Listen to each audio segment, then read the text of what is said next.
Assalamualaikum.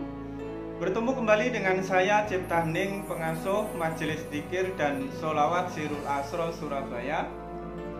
Pada kesempatan kali ini saya akan membahas tentang bagaimana caranya mengetuk hati daripada Rasulullah Shallallahu Alaihi Wasallam sehingga hati kita berwasilah, perbuatan kita berwasilah, ibadah kita berwasilah, dan rasa kita berwasilah kepada junjungan kita Nabi besar Muhammad Sallallahu Alaihi Wasallam, sehingga segala sesuatu yang kita lakukan seperti nilai perbuatan kita akan menjadi nilai ibadah di hadapan Allah. Segala amaliyah kita dan ibadah kita akan mudah diterima oleh Allah karena adanya hati kita yang berwasilah kepada junjungan kita Nabi besar Muhammad Sallallahu Alaihi Wasallam. Seperti halnya segala amal ibadah, doa dan pengharapan kepada Allah akan ditolak oleh Allah apabila di dalamnya tidak disertai dengan sholawat.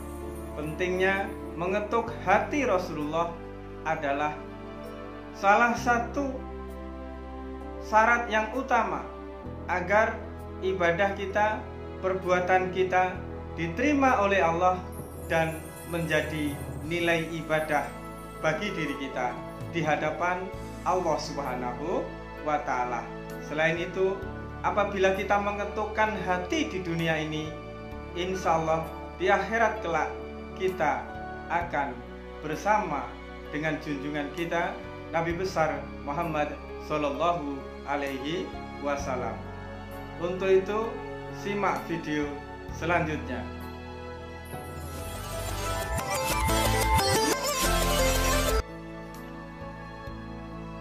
Allah Subhanahu wa Ta'ala tidak memandang rupa, tetapi Allah itu memandang hati daripada hambanya. Maksudnya adalah segala amal ibadah yang diperbuat oleh batang tubuh, oleh lahiriah, oleh raga ini, apabila seseorang tidak menyertakan hatinya di dalam melakukan amal ibadah tersebut, seperti harus ikhlas, harus lillahi ta'ala, harus lembut, harus tulus di dalam melakukan semuanya, di dalam melakukan amaliyah dan ibadah yang diperbuatnya, niscaya amal ibadah serta perbuatannya itu tidak diterima oleh Allah, tidak dilihat dan tidak diperhatikan oleh Allah Subhanahu wa Ta'ala. Jadi yang dinamakan Allah itu melihat hati, bukan melihat rupa, adalah bagaimana kondisi hatinya di dalam seseorang itu melakukan perbuatan dan amal ibadah, ataukah lillahi ta'ala, atau karena sesuatu yang lain daripada Allah, ingin dipuji, ingin dilihat, ingin disanjung,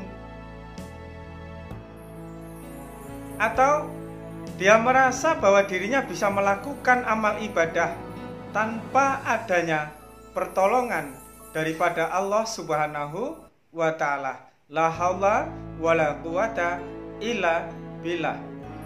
Jadi ibadah yang disertai hati adalah hati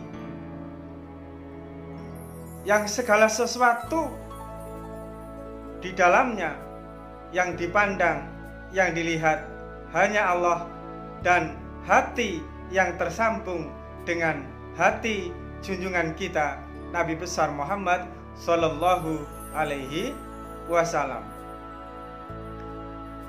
Itulah yang dinamakan ibadah seseorang, perbuatan seseorang yang menyertakan hati. Hati yang ikhlas, hati yang tulus, hati yang lillahi ta'ala di dalam melakukan ibadah.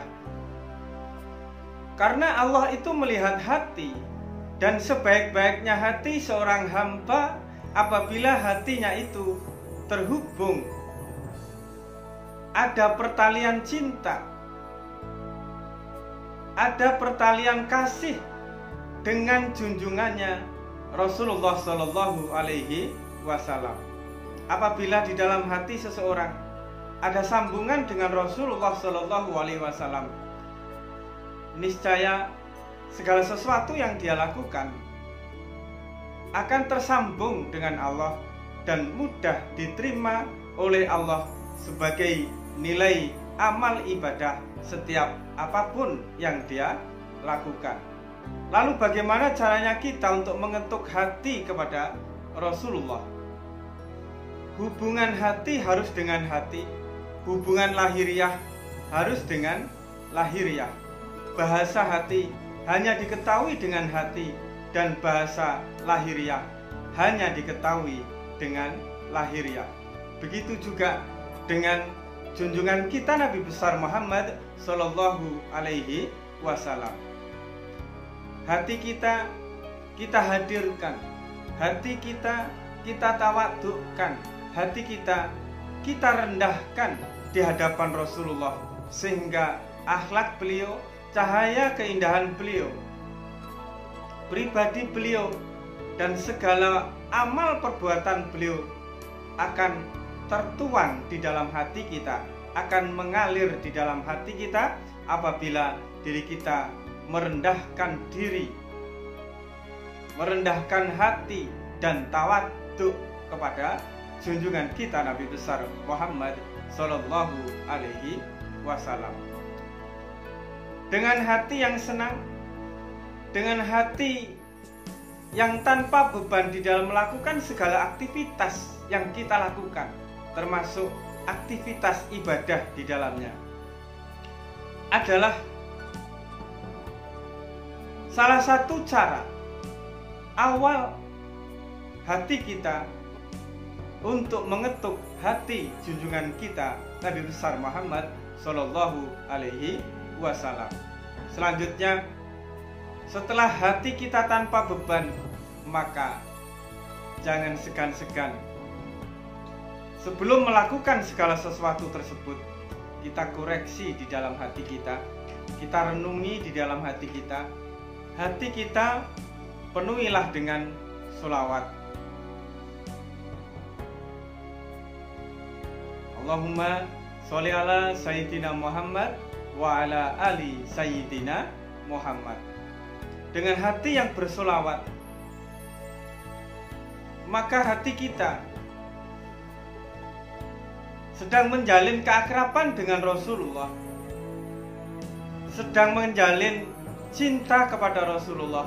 Apalagi di dalam kita bersolawat itu disertai dengan rasa tawaduk, disertai dengan rendah hati di hadapan Rasulullah Sallallahu Alaihi Wasallam. Apabila kita telah bersolawat kepada Rasulullah di dalam segala sesuatu yang kita lakukan, maka Allah akan melihat hati kita yang tersambung dengan hati Rasulullah, hati kita yang tersambung dengan cinta kepada Rasulullah. Niscaya sambungan itu akan sampai ujungnya kepada Allah Subhanahu wa Ta'ala. Hidup ini begitu indah, hidup ini begitu mudah, tetapi kadang seseorang itu mempersulit dirinya sendiri. Dan awal daripada kesulitan, awal daripada masalah di dalam diri manusia itu disebabkan salah satunya adalah karena hatinya tidak berhubungan, karena hatinya tidak mengetuk hati Rasulullah Sallallahu Alaihi Wasallam. Apabila hatinya sudah tidak ada sambungan dengan Rasulullah, maka segala sesuatunya akan menjadi masalah, karena hati tanpa ada sambungan dengan Rasulullah, hati itu menjadi gelap, hati itu menjadi buta. Apabila hati sudah gelap, maka semua urusan menjadi gelap. Apabila hati sudah buta, maka segala sesuatu yang dilakukan serba tergesa-gesa, serba tanpa berpikir, serba tanpa merenung.